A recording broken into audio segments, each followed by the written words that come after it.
السلام علیکم دوستوں، گڈ مارننگ۔ آج میرے جونیئر لائرز جو 2 سال 3 سال لگ جاتے ہیں کورس کے اندر جاتے ہیں، اپنے جونیئر سینئرز کے پاس جاتے ہیں، وہاں جا کر ان سے لیکچر لیتے ہیں، اور وہ عموماً ہوتا کیا ہے، آپ کورس کے اندر جاتے ہیں، جا کے کبھی تو کبھار آپ اپلیکیشن دے دیتے ہیں کہ سر ایک ارجنٹ چاہیے، یا پھر 2 سال آپ کو صرف ڈیٹ لینے میں لگ جاتا ہے۔ کبھی آپ کے سینئر لائرز آپ کو یہ کہتے ہیں جائیں آپ کورٹ میں کہہ دیں ہماری طرف سے کہ آج وہ کیس آپ پیش نہیں ہو سکتے۔ کبھی یہ کہا جاتا ہے کہ آپ اسی کیس کو ویٹ پر رکھائیں، اور اکثر آپ کو ججز سے یہ بھی سننا پڑ جاتا ہے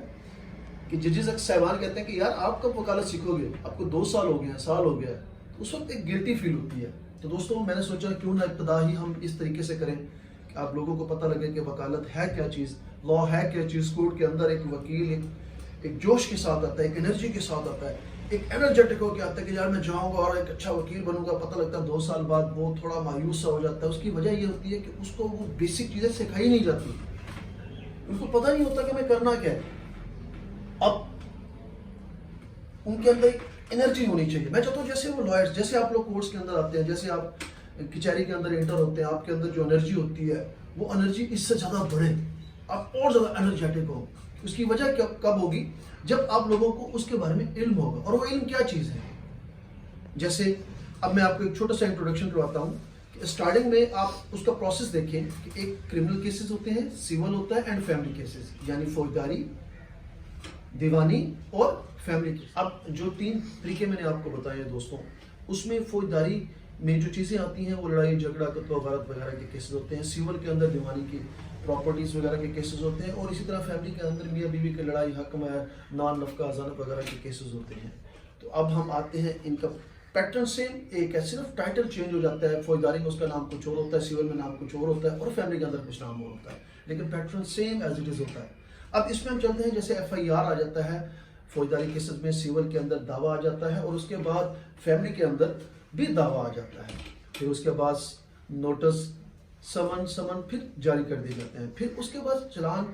173 174 کے داخل کر دیے جاتے ہیں، پھر سیول کے اندر جوابی دعویٰ دیا جاتا ہے، پھر فیملی کے اندر بھی جوابی دعویٰ دیا جاتا ہے۔ اب دعویٰ مدعی کی طرف سے دیا جاتا ہے، اور جوابی دعویٰ مدعا کی طرف سے دیا جاتا ہے۔ دوستوں اس کے بعد پھر فوجداری کیسز کے اندر چارج شیٹ، جسے ہم کہتے ہیں فرد جرم، چارج شیٹ لگائی جاتی ہے۔ اس میں مجسٹریٹ یہ دیکھتا ہے کہ کیا آیا کہ یہ جرم بنتے ہیں یا نہیں بنتے۔ اگر نہیں بنتے تو اسے حذف کر دیا جاتا ہے، اور اگر بنتے ہیں تو اس میں مزید ایڈ کر دیا جاتا ہے کہ یہ جرم بن سکتا ہے، نہیں تو ایز اٹ از اگر ایسے ہے تو پھر ایسے کے ایسے چارج شیٹ لگا دی جاتی ہے۔ اور سول کے اندر ایشو فریم کر دیے جاتے ہیں، تنقیحات جو واضح طلب کی جاتی ہیں کورٹ کی طرف سے، کہ جج کہتے ہیں دونوں پارٹیز کو کہ آپ مجھے وضاحت طلب کریں، جو آپ نے جواب دعویٰ میں دونوں پارٹیز نے لکھی ہیں، آپ مجھے اس کے بارے میں بتائیں۔ اور سیم یہی چیز فیملی کیسز کے اندر بھی ایشو فریم کر دیے جاتے ہیں۔ پھر اس کے بعد شہادت آ جاتی ہے، پھر اب تینوں کیٹیگری میں شہادت آ جاتی ہے۔ جو چیف ہوتا ہے وہ مدعی کی طرف سے کیا جاتا ہے، اس کا وکیل کرتا ہے، اور جو مدعا کی طرف سے اب شہادت میں ایک چیف ایگزامینیشن، ایک کراس ایگزامینیشن، مدعی کی طرف سے جو گواہان اور مدعی خود گواہ بھی ہوتا ہے ان کی طرف سے جو بھی کیا جاتا ہے اسے چیف ایگزامینیشن کہا جاتا ہے، اور مخالف کی جو اس پہ کراس کوشچن کرتا ہے اسے کراس ایگزامینیشن کہا جاتا ہے۔ اسی طرح رسپونڈنٹ کی طرف سے یا مدعا علیہ کی طرف سے جو شہادت کروائی جاتی ہے، یعنی خود کی شہادت یا ان کی طرف سے جو گواہان کی شہادت کرائی جاتی ہے اسے چیف ایگزامینیشن، اور دوسری پارٹی کی طرف سے جو کراس کوشچن کیا جاتا ہے اسے کراس ایگزامینیشن کہا جاتا ہے۔ اب اس کے بعد اگلا پروسیس ایگزیبٹ ہوتے ہیں، جو ریلیونٹ ڈاکومنٹس ہوتے ہیں، چاہے وہ FIR میں ہے، FIR کے حوالے سے ہے، چاہے وہ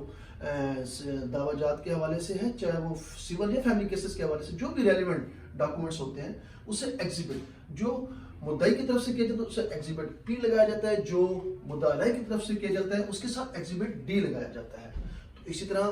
دوسری طرف بھی ایگزیبٹ P and R، یعنی پلینٹف اینڈ رسپونڈنٹ۔ تو دوستوں یہ تو ہے شہادت کا پروسیس۔ پھر اس کے بعد 342 کی اسٹیٹمنٹ ہوتی ہے جو مجسٹریٹ کے سامنے دی جاتی ہے، اور پھر اس کے علاوہ فوجداری مقدمے میں اس کے علاوہ باقی اب ان سب پروسیس کو سامنے رکھ کے، یعنی FIR، ادھر سے دعویٰ، پھر ادھر سے 173 174 کا چلان فوجداری میں، پھر سیول اور فیملی کے اندر جوابی دعویٰ، پھر اس کے بعد شہادتیں تینوں میں، پھر ان کے بعد ایگزیبٹ جو ریلیونٹ ڈاکومنٹس ہوتے ہیں ان سب کو مد نظر رکھتے ہوئے، ان سب کو کنکلوژن کر کے، پھر اس کے اوپر دونوں پارٹیز کے لائر